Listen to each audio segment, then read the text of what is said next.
ഈ നാട്ടിൻപുറത്തൊക്കെ ഭാര്യയും ഭർത്താവും തമ്മിൽ വഴക്ക് കൂടുമ്പോൾ പറയുന്ന ചില ഡയലോഗുകളുണ്ട്.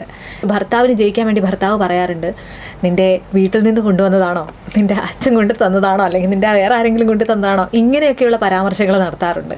ശരിക്കും ഇത് ഭർത്താവിൻ്റെ വിജയത്തിന് വേണ്ടിയിട്ടാണെന്ന് തോന്നിയിട്ടുണ്ട്.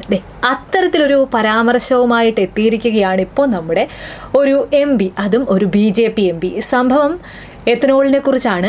മധ്യപ്രദേശിലെ റവേലിയിൽ നിന്നുള്ള BJP MP ജനാർദ്ദനൻ മിശ്രയാണ് ഇത്തരത്തിലൊരു പരാമർശം നടത്തിയത്. ജനാധിപത്യത്തിൽ ജനങ്ങൾ ചോദ്യങ്ങൾ ചോദിക്കും സർ, ചോദ്യങ്ങൾ ചോദിക്കുക തന്നെ ചെയ്യും. അവർ അനുഭവിക്കുന്ന പ്രായോഗിക ബുദ്ധിമുട്ടുകൾ അത് സർക്കാരിൻ്റെ ശ്രദ്ധയിൽപ്പെടുത്തുക തന്നെ ചെയ്യും. അതിന് മറുപടി പറയേണ്ട ഭരണാധികാരികൾ ഈ ജനങ്ങളുടെ അച്ഛനും അമ്മയ്ക്കും വിളിക്കുന്നത് ഏതുതരം രാഷ്ട്രീയമാണെന്ന് അങ്ങോട്ട് മനസ്സിലാകുന്നില്ല. മിശ്രയുടെ പ്രസ്താവനയിലെ ഏറ്റവും വലിയ പ്രശ്നം അദ്ദേഹം എത്തനോളിനെ സപ്പോർട്ട് ചെയ്തു എന്നുള്ളതല്ല.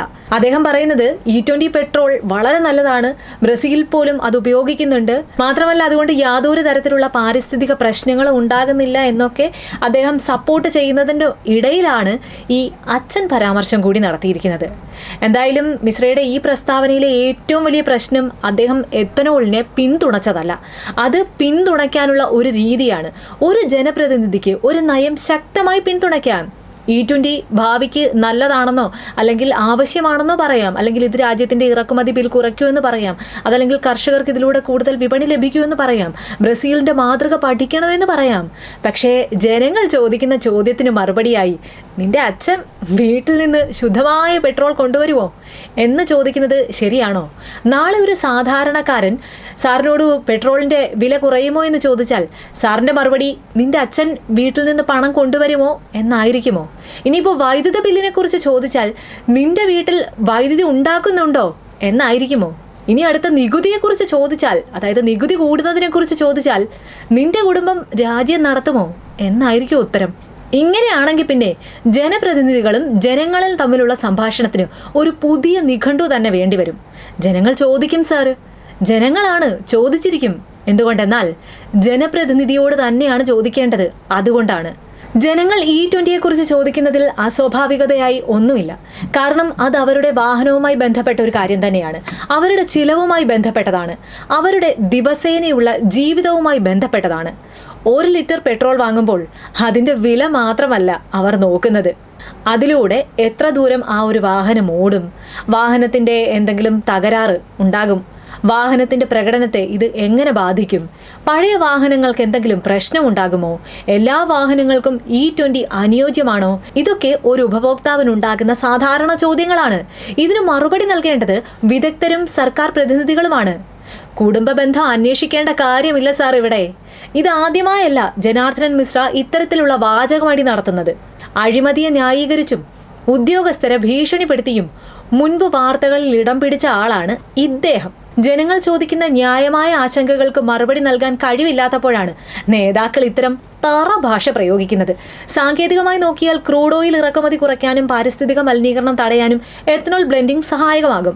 അതിൽ ആർക്കും ഒരു തർക്കവുമില്ല. പക്ഷേ BJP MP പറഞ്ഞതുപോലെ ബ്രസീൽ പോലുള്ള രാജ്യങ്ങളിൽ എത്തനോൾ വൻതോതിൽ ഉപയോഗിക്കുന്നുണ്ട്, ശരിയാണ്. പക്ഷേ ഇവിടെ യഥാർത്ഥ പ്രശ്നം വരുന്നത് ബ്രസീലിലോ അല്ലെങ്കിൽ മറ്റ് വിദേശ രാജ്യങ്ങളിലോ നടപ്പാക്കിയ സംവിധാനമല്ല നമ്മുടേത്.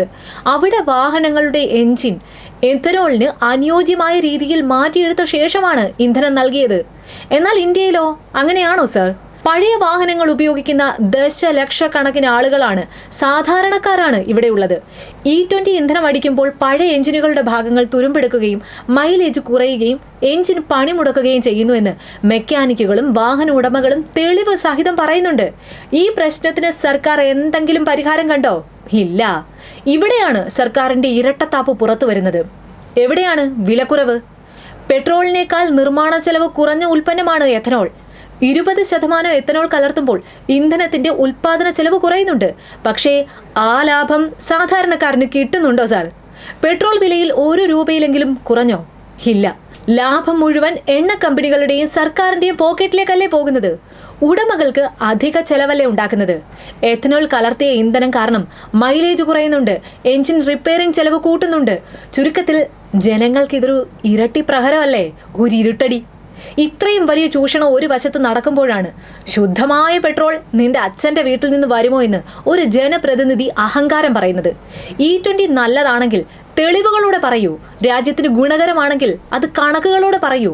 കർഷകർക്ക് പ്രയോജനമാണെങ്കിൽ അത് വിശദീകരിക്കൂ.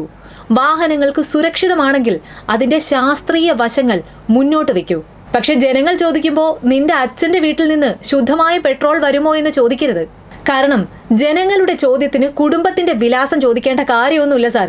അവർ ചോദിക്കുന്നത് അവരുടെ പണം കൊണ്ട് വാങ്ങുന്ന ഇന്ധനത്തെക്കുറിച്ചാണ്, അവരുടെ വാഹനത്തിന്റെ സുരക്ഷയെക്കുറിച്ചാണ്.